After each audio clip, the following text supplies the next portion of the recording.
Sejam todos bem-vindos em nome de Jesus. Amém. A Amélia também entrando agora. Glória a Deus. Sejam todos bem-vindos em nome de Jesus. Hoje é um culto especial, no qual nós estamos gravando justamente para falar dos milagres que o nosso Deus está fazendo no século XXI. Verdade. Então, nós já oramos, né? Todos são bem-vindos em nome de Jesus. E, assim, nós temos o testemunho da Raquel, que foi muito forte, né?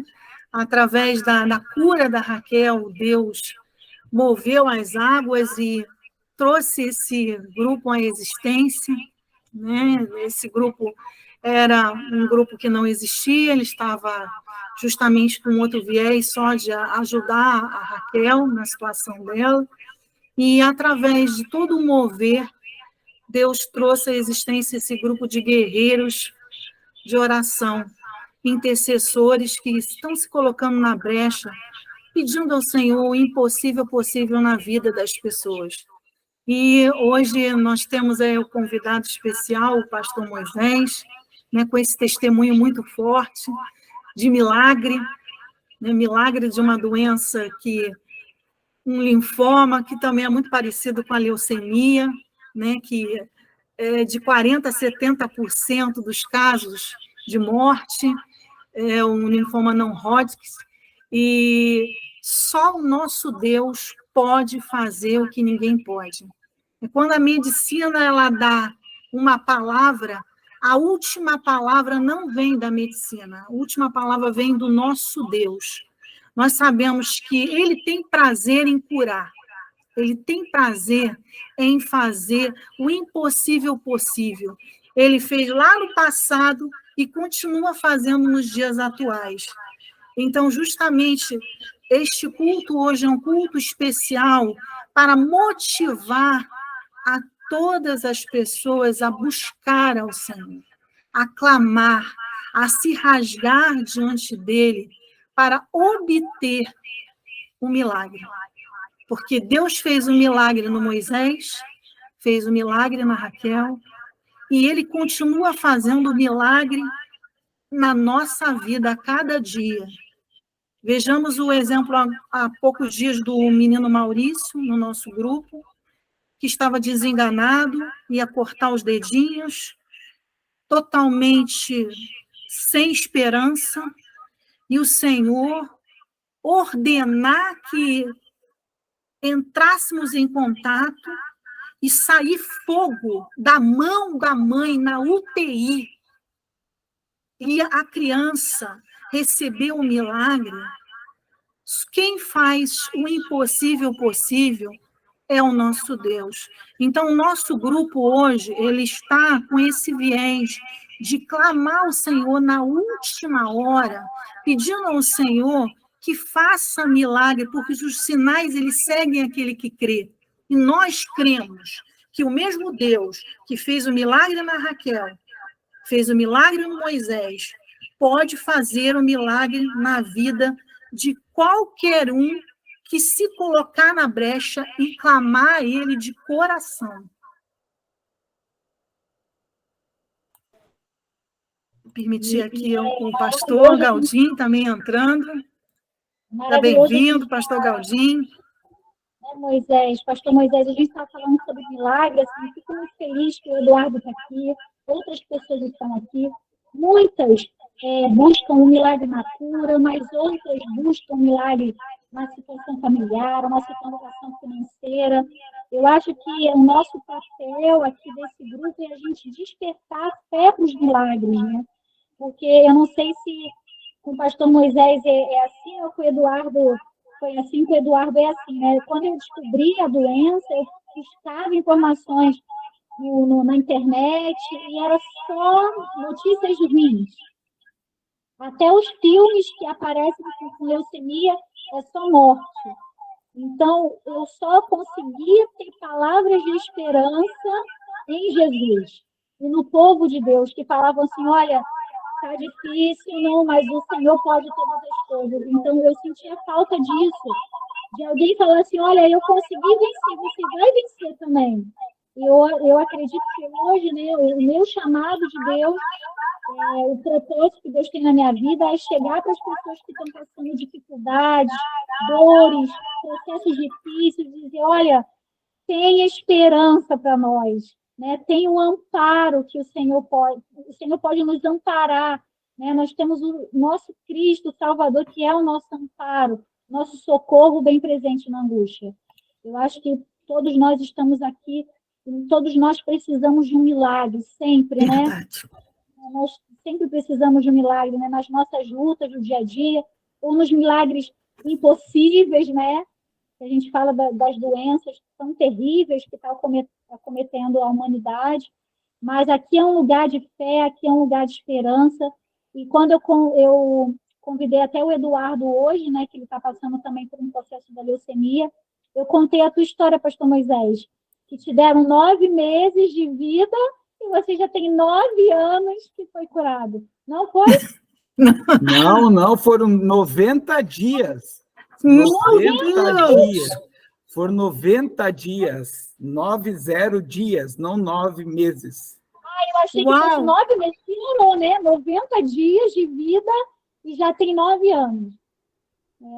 Isso aí.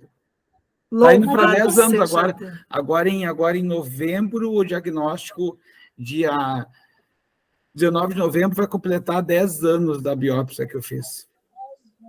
Então, eu nem vou me alongar, né, mana, para o pastor... Não fica à vontade. A história dele, como ele descobriu, como é que foi esse processo de cura, como foi o amadurecimento da sua fé com relação na dor e no sofrimento, né, que nós somos forjados. Aí você fica à vontade, pastor, para falar. Pastor Moisés, fica à vontade com a palavra, tá? Para nos explicar como é que foi esse processo de descobrir a doença, o que você sentiu, e também como é que foi toda a ação do céu para manifestar a cura. Pois bem, obrigado, Esther, pela oportunidade. Obrigado, Raquel, por estar junto aí. E quero desejar a todos que a paz de Cristo esteja no coração de todos vocês aí, inclusive desse amado que está passando por esse processo de luta aí. Depois eu vou dar uma base bíblica para o momento que eu passei, para o momento que nós passamos. Estou com a Bíblia aqui aberta, tem uma palavra de Deus que vem complementar o testemunho da gente. Amados, eu vou dizer uma coisa para vocês, assim, o meu testemunho, na verdade, eu contei algumas vezes, mas sempre fracionado, sabe? Porque foi algo completo, contei, eu acho que não deu 3 vezes, assim, em igreja, foi 2 vezes em igreja, mas, pessoalmente, eu contei mais vezes, né? Mas é um testemunho que eu vou ser sério para vocês. Tem bases bíblicas que Jesus curou as pessoas, já vá e testemunhe, né? Vá e comente ao teu Senhor. E eu tinha comigo uma convicção tão grande que eu seria curado, que quando Deus me confirmou essa certeza e essa fé, eu até não compartilhei muito, porque era tão certa a vitória, aquela coisa que é certa a vitória, eu tinha isso dentro de mim. E eu vi as pessoas do meu vínculo familiar, até mesmo a igreja próxima a mim, me olhando assim, com cara assim, sabe? Eu acho que esse está indo. Eu acho que esse está indo. Inclusive, dentro desse testemunho, tem algo especial que me chamou a atenção. Tinha um rapaz que eu não conversava há quase 10 anos. E, coincidentemente, o telefone dele eu tinha no meu celular. E quando ele me ligou, eu disse, o quê? Até eu falar o nome dele, vai que esse vídeo chega até ele. O Andrei, eu disse, o Andrei, daí o alô, daí eu disse, sabe quem fala? Eu disse, Andrei Macedo Nunes, e como é que tu sabe? Eu tenho teu número guardado. E quando ele me ligou naquele momento, eu disse, depois eu falei para cá, eu devo estar morrendo, né? Porque deu para o Andrei me ligar, um cara que não falava há 9 anos, daí ele me contou que foi numa pizzaria e uma pessoa falou que eu estava passando por uma luta e disse, eu vou ligar para o meu amigo Moisés. E aquilo me mexeu comigo, foi um dos contatos que mais mexeu comigo, tamanha era o impacto que as pessoas estavam tendo do estado que estava passando. E deixa estar, como eu falei, em novembro de 2013, um mês antes, eu tive uma dificuldade de engolir coisas mais sólidas, começou a trancar na minha garganta, e eu fui numa clínica de cirurgião de clínica geral. E eu contei para ele, olha, um ano antes, isso foi em 2012, durante 6 meses, eu fiz exame de sangue a cada 45 dias. Porque eu via que eu tinha umas glândulas aqui, tipo íngua, inchada, e eu fui no hematologista, um médico de 35 anos de experiência, e eu questionei ele, doutor, isso aqui é pelo encravado, mas eu tô com tanto pelo assim, doutor, ele, não, teu quadro clínico é bom, tu não sente dor, tu não tem insônia, tu não tem cansaço, tu não tem manchas no corpo, que são dados que podem ser um problema. Mas isso pode ser pelos que nascem por trás. O único dado que no meu exame de sangue ele dava fora do padrão eram as plaquetas. As plaquetas que, no mínimo, para um homem adulto é 150 mil, a minha dava 90, 104, 90, 110.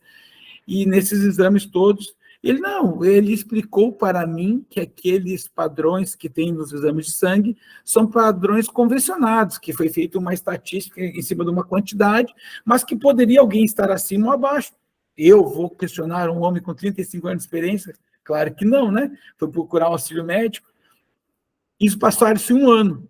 Isso foi em 2012, no primeiro semestre de 2012, em 2013, e na metade de 2012 eu vim embora aqui para a região metropolitana de Porto Alegre, mas propriamente eu morava em Esteio, e um ano depois eu comecei a ter esses problemas de engolir. Isso foi em outubro de 2013, e um médico bem básico, assim, né, ele disse, olha, vai procurar um infectologista e um médico, um hematologista. Quando eu fui no hematologista, o infectologista me pediu todos os exames que tu podia imaginar, tuberculose, HIV, tudo que é tipo de exame, tudo tranquilo, tudo negativo.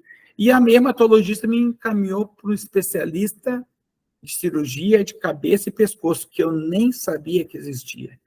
E o médico, e todos eles, quando eu escolhi assim, esse. Não conhecia ninguém mesmo. O plano de saúde me dava as opções, eu escolhi esse, o que tinha mais próximo da data que eu queria consultar. E quando eu fiquei sabendo que só tinha 5 especialistas em todo o Rio Grande do Sul, sendo 3 em Porto Alegre, 1 em Passo Fundo e 1 em Caxias do Sul, na época. E aí ele, de cara, no tato, disse, tu tem que fazer uma biópsia. E eu, bem tranquilo, marcamos, aí vamos marcar. E eu viajava muito. Eu me lembro que eu estava em São Paulo, segunda e terça-feira, numa reunião da empresa, e na quarta-feira eu tinha biópsia. Eu estava viajando normal, vida normal. Fui para São Paulo, voltei, me agitei, disse, cara, mas tem a cirurgia, então eu sempre correndo, vamos embora. Cheguei lá na cirurgia, que era para ser meia hora. Quando eu saí da cirurgia, eu fui ver, tinha passado 4 horas. E a Karen me recebeu, disse, tá tudo bem contigo? Eu estou bem, que horas são? Aí era 6 horas da tarde, meu Deus, mas era para ter saído às 2 horas, como é que demorou tanto? O médico teve que fazer alguns procedimentos a mais. E aquilo ali acendeu um alerta, né? Passaram-se 10 dias, eu tive o resultado que eu estava com linfoma de não-Hodgkin grau 2.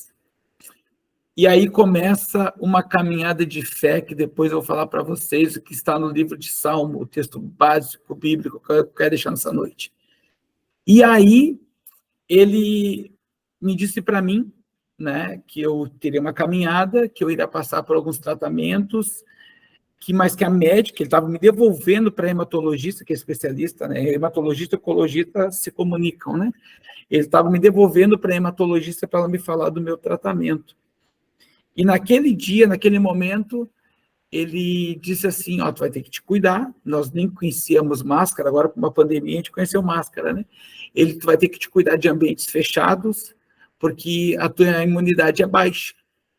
Daí eu disse, doutor, eu vou na igreja, e a igreja que eu vou não tem janelas, só tem uma porta para entrar e é a mesma que sai. O Galdinho está aqui, você vai saber a igreja que eu estou falando.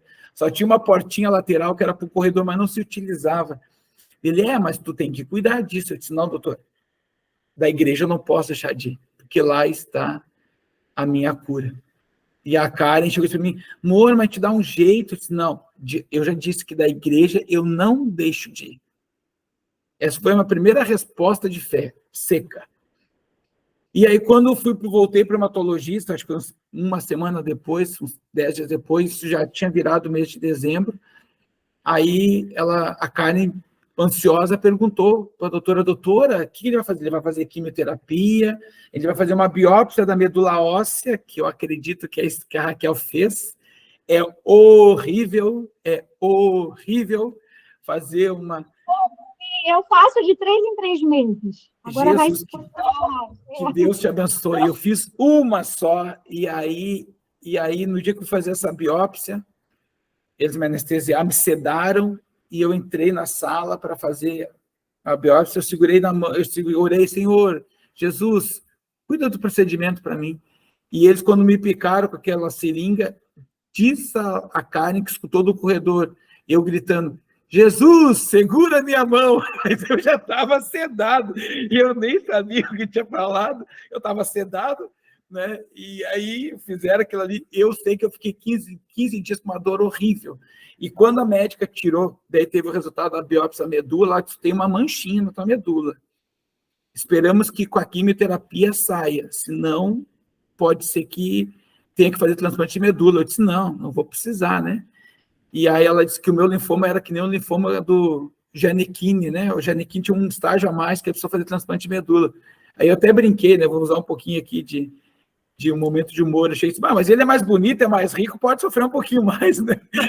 Aí eu disse para a doutora. E ali começou a minha caminhada. Ela achou que tem que fazer urgente a tua quimioterapia. A primeira foi dia 29 de dezembro. E aí, quando ela falou isso tem que fazer urgente, porque estava avançado, eu tinha nódulos no pescoço, no tórax, no abdômen e nas virilhas, os lugares onde tem linfa. Sendo que aqui o médico, que ele demorou fazer a biópsia do pescoço, ele demorou 4 horas, porque ele foi tirar 2, 3 que apareciam nessa região pelo ecografia, e quando ele foi tentar limpar mais, atrás do músculo do pescoço, ele tirou um ovo de pata, de 7 centímetros de alto, 7 centímetros por 3,5 de circunferência. E aí, quando eu fiz o outro exame de tomografia com contraste, que tu toma 2 litros de contraste, ou seja, 10 copos de 200 ml a cada 10 minutos, e aí eu tomei aquele contraste, que faz o outro exame, que é a tomografia, apareceram mais 3 nódulos desse tamanho, no tórax e no abdômen, fora vários de 4, 2, 3 centímetros, vários, eu tenho os exames, vários. E eu tinha, uns 6 meses antes, eu tinha feito fisioterapia para minha virilha, que eu achava que eu estou com uma distensão, na verdade, era um nódulo de 4 centímetros que tinha na minha virilha, com uma linfa que cresceu. Mas, enfim, a minha caminhada, quando ela falou que ia ter que fazer quimioterapia, eu disse, então tá, doutora, vamos fazer quimioterapia sim. Como serão? Serão 4 sessões, depois se revisa, depois mais 4, depois mais 4, vai ficar 2 anos assim. E aí a Karen, doutora, mas quanto tempo ele tem? Se ele não fazer nada, 90 dias. Seco. 90 dias. Então, vamos fazer a quimioterapia. Né? Eu vou fazer o que o homem tem que fazer, o homem aqui na Terra que era médico, e o homem e eu que acreditar no meu pai. Comecei a caminhada fazendo a primeira quimioterapia 29 de dezembro de 2013. Passei a virar do ano inchado, amarelo, não dormindo, e eu tinha passado o Natal com as minhas filhas, sozinho, nós, eu, minha esposa, e elas, porque era um momento que eu acredito que a família tinha que estar junto, o núcleo, né? Passamos, eu disse, vamos começar uma caminhada agora, né? Vamos começar uma caminhada agora, vamos. E quando a gente passou aquela virada de ano, eu olhei para a janela do apartamento que eu morava, do 7º andar, olhava assim, eu daquele jeito, virada de ano, tudo de branco, ali abraçando a família, Senhor, isso vai restaurar a minha vida, sim. Aleluia. E aí, quando foi a primeira sessão, foi a segunda sessão, 21 dias depois, a primeira senti muita dor, assim, muita dor nas costas, e a primeira já foi um sinal que aconteceria um milagre, porque a quimioterapia era para durar 6 horas, durou 12, porque eu tive um processo alérgico. Estava tendo quase um choque anafilático. Quando eles ingeriram o medicamento, eu comecei a coçar. A Karen estava acompanhando, estou com uma coceira, cara, que quando ela viu, estava tudo pipocado na cabeça, chamou a enfermeira na hora, pararam o medicamento, tinha que colocar adrenalina, esperaram eu voltar ao normal para continuar a quimioterapia. Ligou para a médica mudou o coquetel, né, porque a quimioterapia é uma mistura de vários medicamentos, tirou um, e ali eu fiquei 12 horas em quimioterapia, a primeira sessão. A segunda, 21 dias depois, coincidentemente, o pastor, eu era pastor auxiliar, não era pastor titular ainda, o pastor me convidou para pregar, e eu fazia as quimioterapias sempre na sexta. Eu fazia na sexta porque ficava 5 dias tomando os comprimidos de predicin, grandes, horríveis, 5 dias tomando aquilo, que era um corticoide pura, eu pesava 94 quilos, fui a 110, a inversão de muitas pessoas que emagrecem, eu engordei porque eu disse para a doutora que eu não queria enjoar, porque eu não queria enjoar, porque eu já tinha visto uma pessoa na família que teve o processo, enjoou bastante, eu não queria enjoar. Um dos fatores que a pessoa emagrece, porque ela resiste ao alimento, ao gosto, ao cheiro, e eu tinha perdido o paladar, tudo, eu disse, eu não quero enjoar. E aí, como eu tomei aquele remédio para não enjoar, eu comia demais, porque o corticoide acelera e tu come demais. E eu não era uma maçã, uma banana, eu tinha que comer arroz, feijão, carne, polenta, batata, tinha que ser o que se tentasse. E aquilo foi... Os 2 primeiros ciclos eu engordava uma semana, voltava, mas do segundo ciclo em diante não adiantou mais. Aí foi só crescendo. Voltando, quando o pastor me convidou para pregar na sexta-feira, eu disse assim, pastor, tu pode pregar? E eu posso. Eu chegava na igreja, só ficava sentado, que doía demais as costas, não perdi um culto. Eu não perdi um culto no meu processo de tratamento. Um culto, todos os domingos estava lá eu. Sem cabelo, amarelo, inchado, mas recebendo a palavra de Deus. E quando eu subi ao altar para pregar, tinha uma escadinha de 3 degraus, e eu, quando me levantava, tudo duro, estalava, eu sentia que estava estalando a coluna, me levantava, quando eu colocava, vamos receber o pastor Moisés, né? Aquela cerimônia, e aí quando eu coloquei o pé na escada, eu sentia assim, ó, saiu tudo de mim. Eu não tinha nada. Pregava o microfone, pregava, orava, eu não sentia nada. E naquele dia o Senhor me fez eu falar uma palavra de testemunho para a igreja. Vocês estão vendo, irmão, que eu estou passando por um processo, continuo orando por mim, mas eu no altar, neste altar eu digo, deste mal eu não morro e com este mal não fico. O tempo quem vai determinar é o Senhor Deus. E continuei pregando, fiz o meu trabalho que fazia, que Deus mandou fazer, e quando eu desci de novo, parece que voltou tudo, o peso. E eu me lembro quando a Esther contava a história da mãe dela, que saía da cama para entregar a palavra. E aí, quando eu vinha para casa, só chegava e deitava, sentia muitas dores, deitava, não conseguia nem muito mais dirigir, eu tinha um carro grande, tinha que trocar para o menor, que eu não conseguia dirigir, sentia muita fraqueza. E uma das coisas que ficou impactada, minhas filhas, que eram pequenas, uma tinha 6, a outra tinha 4 anos, eu não podia pegar mais no colo, elas, porque eu não tinha força, somente eu tinha que sentar, pegar no colo. E essa caminhada foi, segundo ciclo, terceiro ciclo começou a fazer mal, eu disse, doutora, eu estou bem. Ela, tu não está bem, tá? Eu estou bem. O 4º ciclo eu me sentia muito mal, mas mal como eu não senti, porque primeiro eu senti um pouco de dor, mas eu senti um alívio, senti que o meu corpo estava assimilando. No 4º ciclo, fazer toda a revisão, disse, doutora, eu estou passando mal, é efeito do remédio. Não, esse remédio não estava fazendo bem para mim. E aí eu fiz toda a batelada de exames de novo, exame de sangue, tomografia. Ali, ao final do 4º ciclo de 21 dias, eu estava com 85% de remissão da doença. Oh, Deus! 85%. E eu disse, doutora, vamos parar, porque 85 dá para administrar. Ela disse, não, tu tinha que ficar 4 etapas de 4 químio. Eu disse, não, doutora, eu vou fazer uma revisão daqui 2, então. Ela, não, tem que ser daqui 4. Eu disse, doutor, está fazendo mal esse medicamento. Ela, é normal. Não é normal. Eu já estou curada. Ela, que é isso, Moisés? Ela, assim, eu insisti tanto que tu faz 2 e depois revisa. Tá bom, porque ela disse que para quem tem células cancerígenas, os exames de radiodiagnóstico, raio-x, tomografia, eles emitem radiação, eles potencializam as células cancerígenas. E eu disse, doutora, eu disse, não, eu bati pé. Daí ela disse, tá bom, fizemos 2.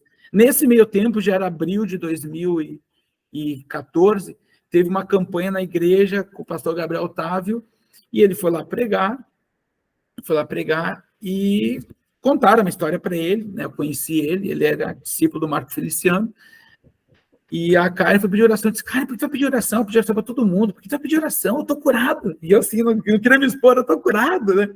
Eu me lembro a Raquel, quando fazendo live, eu disse, meu Deus, eu não tenho 1/10 da coragem dessa mulher de se expor. Se fosse hoje, eu ia querer ficar escondido, né?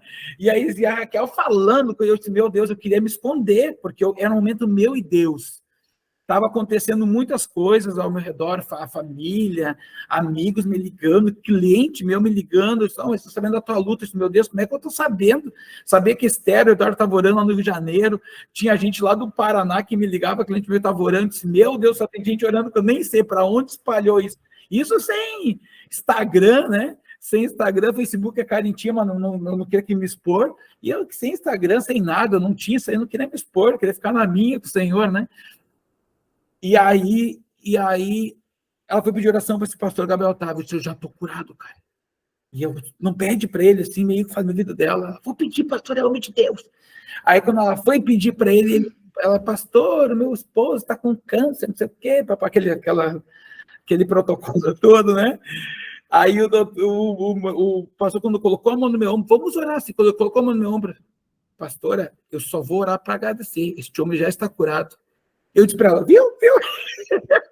Eu disse, viu? Não é coisa para candidato dele, mas vamos orar para agradecer a Deus. Orou, né? Agradecer a Deus.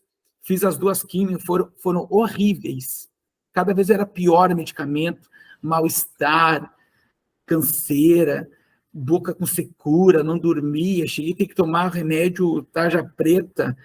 A médica me deu porque a cara disse que eu não dormia, mas já tomava corticóide, eu ficava acelerado demais, eu não dormia, virei mais de na primeira e no segundo ciclo, eu virei acordado, fiquei 3 dias acordado, eu tirava cochilão de 10, 15 minutos, eu estava acordado, eu estava cheio da energia que a corticoide faz. Aí ela falou com a doutora, né, que eu estava desse jeito agitado, dela, toma Rivotril, eu disse, não vou tomar Rivotril, não quero ficar viciado, isso aí. Aí eu tomava meio, escondido da cara, que eu tomava inteiro, tomava meio, para não... Aí dava uma adrenalina, baixava, eu dormia 4 horas. Aí eu tomava 2, 3 dias, depois eu parava, porque era muita energia que dava o medicamento.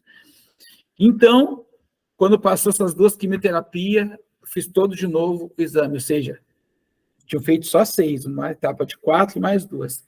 Ela chegou e disse assim, Moisés, tu já está com 95%. Tu não precisa mais fazer quimioterapia integral, tu só vai fazer revisão a cada 3 meses, um reforço durante 2 anos. Eu, 2 anos. Aquele que é fiel para começar é fiel para terminar e para cumprir. Aleluia! Eu sei se é fiel para cumprir. Eu comigo, né? Eu não ficava muito assim. Enfim, para finalizar, 3 meses depois eu fiz um reforço de medicamento. Isso foi lá por julho. Depois foi em junho, depois teria em setembro. Setembro eu fiz de novo, e aí em dezembro eu tinha que fazer a revisão para mostrar para ela, né? Ver se precisava continuar. Fiz a revisão, ela disse, Moisés, tu estás de alta. Ou seja, um ano depois, que era para ser 2, eu estava de alta. E ela só disse, tu só tem que voltar daqui 1 ano para fazer uma revisão só com o exame de sangue para ver como é que está a situação. Isso já era 2015. Foi 2015, 2016, 2017, porque ela disse que em 5 anos o câncer podia voltar, que ele era indolente. E eu, fé dentro de mim, né? Foram 5 anos que eu passei assim, ia fazer um tratamento dentário, eu tinha limitações de fazer academia, tudo que eu tinha que fazer, eu tinha que consultar ela para ver se não impactava no processo. Ou seja, em janeiro de 2019, 5 anos depois, eu vou fazer a última revisão.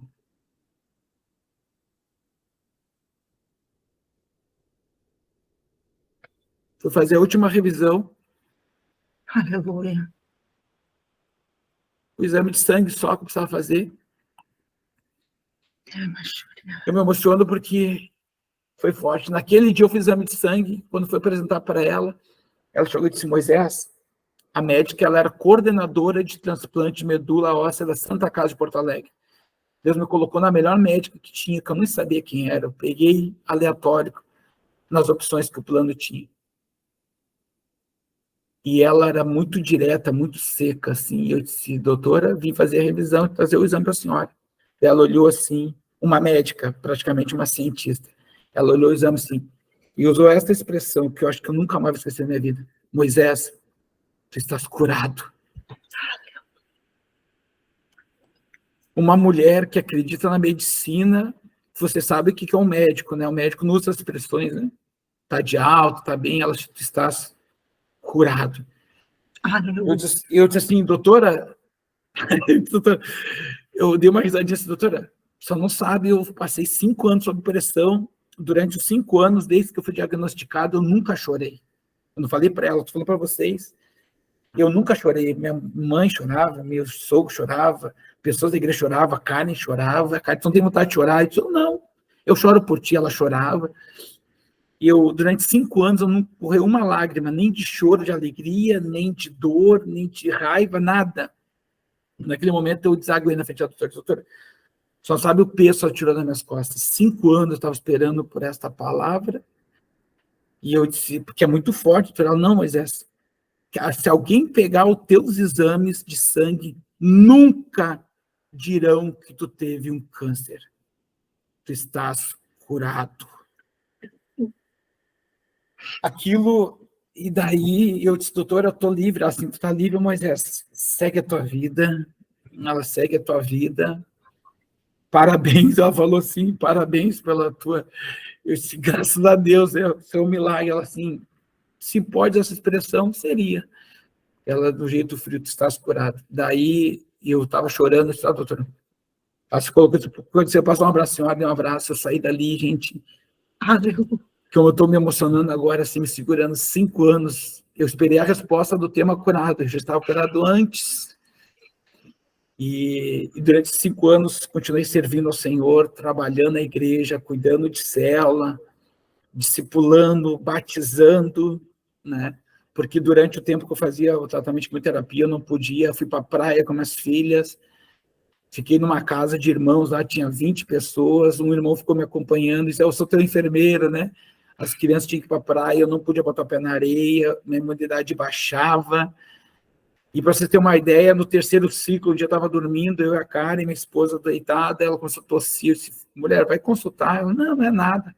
Ela foi consultar e eu estava bem no período da imunidade baixa, que 7 dias depois da quimioterapia baixa a imunidade, ela foi diagnosticada com pneumonia. Meu Deus. Cara, eu estou dormindo com o inimigo, cara. Eu falei para ela: vai dormir no outro quarto. Ela foi dormir no outro quarto uma noite, tomou medicamento, depois voltou 2 noites. E Deus ainda lhe protegeu. E Deus estava me cuidando, a minha esposa dormindo do meu lado com pneumonia, com imunidade baixa.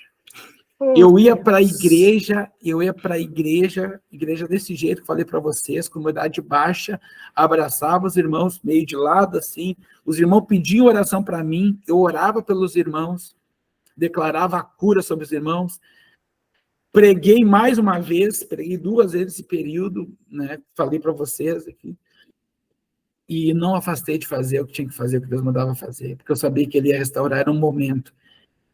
E como a Raquel perguntou, né, o que isso trabalhou na minha fé? Eu vou te dizer assim, Raquel, e todos estão ouvindo, eu não posso dizer e não sei dizer o que Deus trabalhou, só sei que Ele trabalhou. O que Ele trabalhou, não sei se eu tinha uma falha de fé, eu não sei se eu tinha pouca fé, eu não sei, só sei que a fé Ele trabalhou. E é mais as pessoas que me rodeavam, né? E então, muitas pessoas que eu comento hoje que eu tive um câncer, que teve um câncer, eu disse: eu tive.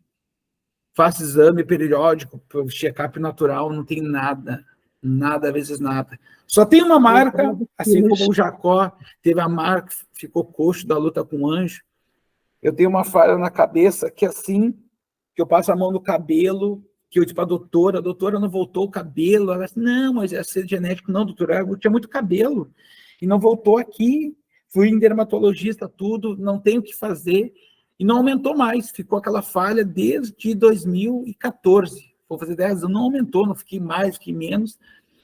E aí toda vez que eu passo a mão, eu digo, o Senhor me curou. Aleluia. Se tem uma cicatriz, é essa. Eu passo a mão assim, o Senhor me curou. Então, toda a batalha vem a vitória, mas sempre deixa uma cicatriz para a gente se lembrar de quando Deus operou. É verdade. Então, eu quero dizer para vocês assim, eu não gosto de me colocar num pedestal de maneira alguma, porque não somos nada sem o Senhor. E eu quero deixar uma palavra para vocês. Posso ler, Esther? Fica à vontade. Deixar uma palavra para vocês, Salmo 126, versículo 4. Diz assim, restaura, Senhor,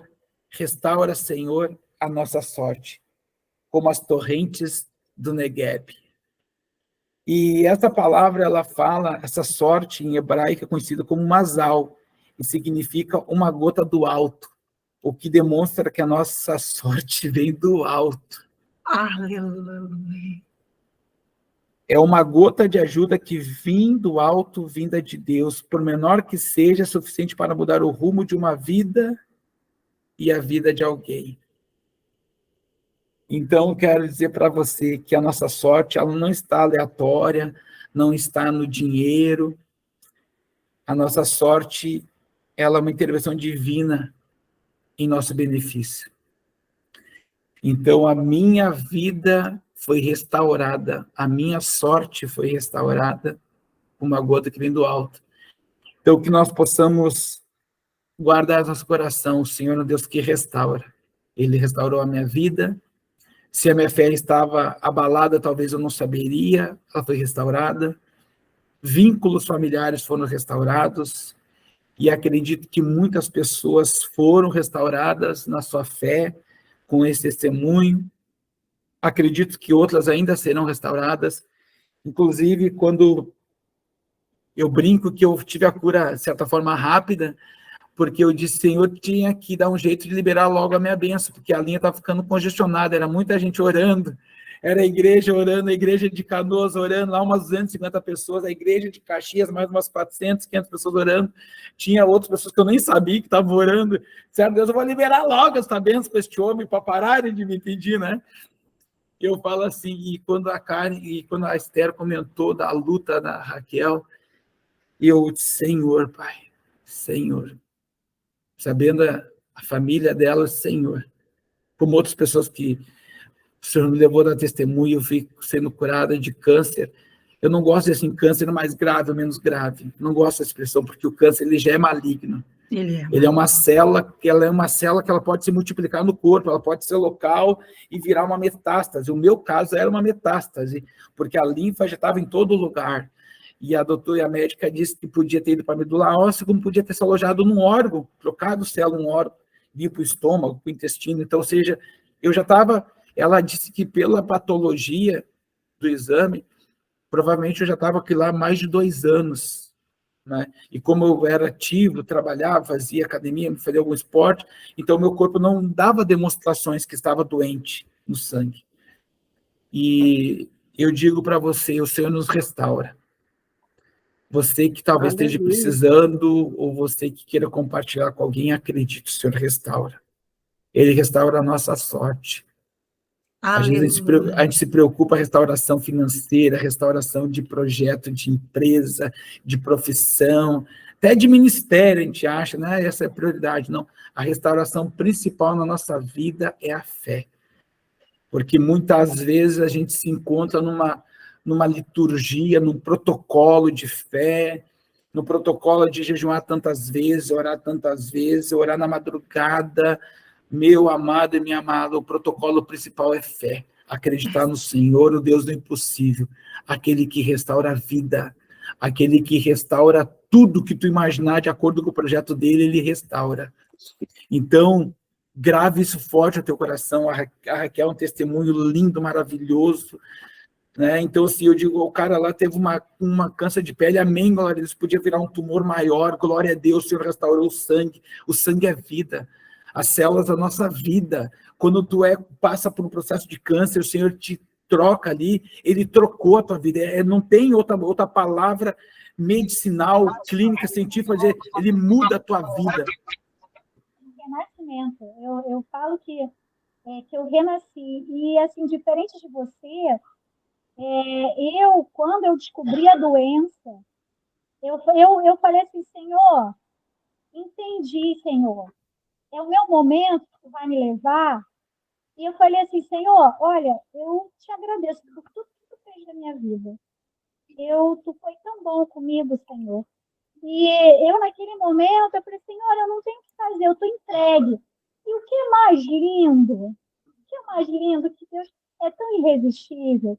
Quando você pensa que é o fim, quando você pensa que você não vai conseguir, quando você pensa, na verdade, eu não consegui. E é o Espírito Santo, porque eu não falava mais, né? Tinha uma hora que eu não conseguia falar, mas o Senhor falava assim para mim, eu sou a tua força. Eu falava assim, Senhor, eu não vou conseguir, Senhor. Eu estou fraca, Senhor, eu não consigo nem falar. E o Espírito Santo tocava assim, olha, eu sou a tua força. Diga ao fraco, eu sou forte. Eu vou fazer nova todas as coisas. Então, o Senhor me amparou no momento que eu mais precisava. Então, muitas vezes a gente se sente incapaz, mas o Senhor é bom, bondoso, e Ele nos carrega no colo. Então, não estamos sozinhos.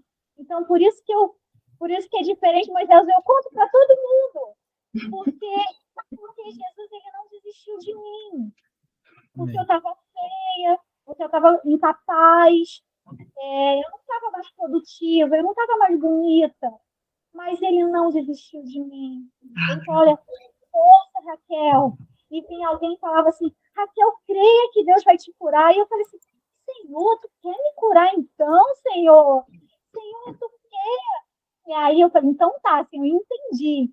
Senhor, tu quer me transformar. E eu tomei aquilo para mim. Falei assim, não, o Senhor quer me curar. Ele não me levou, então todos os meus dias eu vou entregar para Ele. É por isso que eu falo para o Eduardo, que eu falo para a Lucilene, aonde eu estou, eu falo assim, olha, Deus pode transformar a tua vida, restaurar a tua sorte e te fazer uma nova pessoa. É o que aconteceu Amém. comigo, eu sou uma nova pessoa. E a cura é pela fé. A medicina ainda não me deu a cura, mas eu vejo pelos olhos da fé a minha cura, a cura do Eduardo, a cura da Lucilene, a cura da Cristina, a cura do Luiz, não só a cura física, mas o Senhor quer curar a nossa alma e o Senhor quer preparar, né, o nosso espírito para a eternidade. Então, quando Jesus nos vê, ele não só vê um corpo físico, né? Ele quer fazer uma cura completa. E é maravilhoso. Eu gosto de falar. É maravilhoso. Raquel, assim, às vezes nós se sentimos só. Mesmo estando em meio à multidão, a gente se sente só. Eu que já tive a oportunidade de viajar muito a trabalho, estar em congressos, atividades profissionais, e tu vê assim, quem tem oportunidade, né, quem está no aeroporto de Cumbica, no Galeão, no Rio, tu vê aquele mundaréu de gente correndo para cá e para lá, aquela coisa toda, né? Ou esses réveillons aí de praia, aquela multidão, a gente se sente só. E quando nós passamos, com quem está passando, sabe que é tu e Deus, é a tua alma clamando. Às vezes estão pessoas do teu lado e tu te sente só. Então eu digo assim, o Deus é o Deus do invisível e Ele não desiste de nós. Então a gente pode tentar achar Ele nas coisas materiais, porque Ele permitiu com que elas fossem criadas, mas Ele não está ali, Ele está em nós. Então que se você continuar lendo esse capítulo do Salmo 126, ele é muito lindo, porque o versículo 5 diz assim, os que com lágrimas semeiam, com júbilo ceifarão. Quem sai andando e chorando enquanto semeia, voltará com júbilo, trazendo os seus peixes. Então, assim, Aleluia. amados e amadas, você falou aí 2 pessoas que estão passando por um problema de enfermidade, outras tantas.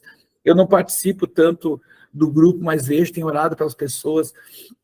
Eu digo, amado e amada, assim, ó, Ele é o Deus que pode. Ele pode fazer a coisa cessar, pode mudar, pode nos recolher, como a Esther, como a Raquel falou. Eu compartilho para ti, Raquel, em nenhum momento eu orei ao Senhor sabendo que Ele ia me buscar. Eu, em nenhum momento, sabia que quando eu orava ao Senhor, quando eu orei, eu não questionei, Senhor, por que você me deu isso? Eu não questionei. Senhor, assim, Senhor, até onde que eu vou? Não. Você me deu uma energia, dizer assim, aguenta, aguenta. Eu disse, não, isso não vai me vencer. Eu disse, isso não vai me vencer. Né? Eu sou brasileiro, como diz aquele que brasileiro não existe nunca. Não é questão de brasileiro. Para mim, dentro de mim, aquilo, eu disse, não, isso não vai me derrubar. Essa enfermidade não é para a morte, é para a glória de Deus. Não vai me Aleluia. Isso não vai me derrubar. Então, isso não vai, onde o Senhor vai me capacitar, o Senhor vai me tirar da situação, e eu disse, Ele vai me tirar dessa situação. Quanto tempo vai demorar? Não sei. Eu não vou cair para isso, eu não vai me deixar. E quando nós se encontrar na situação, quando estão me ouvindo, sendo o problema que for, diga, eu tenho um Deus. Diga para o problema, eu tenho um Deus. Diga a enfermidade, eu tenho um Deus. E quando nós estávamos orando pela Raquel, a Raquel falou isso, não, essa mulher não vai, a não ser que ela queria entregar o bastão, mas ela não vai. Ela não vai. Ela não vai. Trabalha, né, por cada um. Deus, Ele trabalhou a minha fé nesse momento, porque eu nasci num lar cristão, então a palavra de Deus, né, a vida cristã fazia parte da minha essência, mas a Bíblia era muito na teoria, né? Eu via a mulher do fluxo de sangue curada, eu vi os cegos curados, então chegou um momento de eu viver aquele milagre na prática. É aí que a nossa fé é provada, né? Então, foi aí que eu tive que falar assim, meu Deus, o meu Deus pode fazer. O meu Deus, então o Senhor foi efetuando o querer e o realizar em mim. Meu marido falava assim, amor, o que você quer que Deus te faça? Né? Jesus não falava assim, meu querido, o que você quer? Ele já sabia que o cego queria ver, mas ele perguntava, o que queres que eu te faça? Então, muitas vezes, meu marido usava o poder e falava, amor, o que você quer? Senhor, eu quero ser curada. Senhor, Senhor, eu aceito ser transformada. Eu aceito ser quebrada. Eu aceito nascer de novo, Senhor. Mas eu quero nascer, Senhor, uma nova mulher. Uma mulher cheia da tua graça, do teu poder. E todos os meus dias eu quero dar para ti. Porque Deus me mostrou que Ele não quer só uma parte da minha vida. Porque eu era assim, né?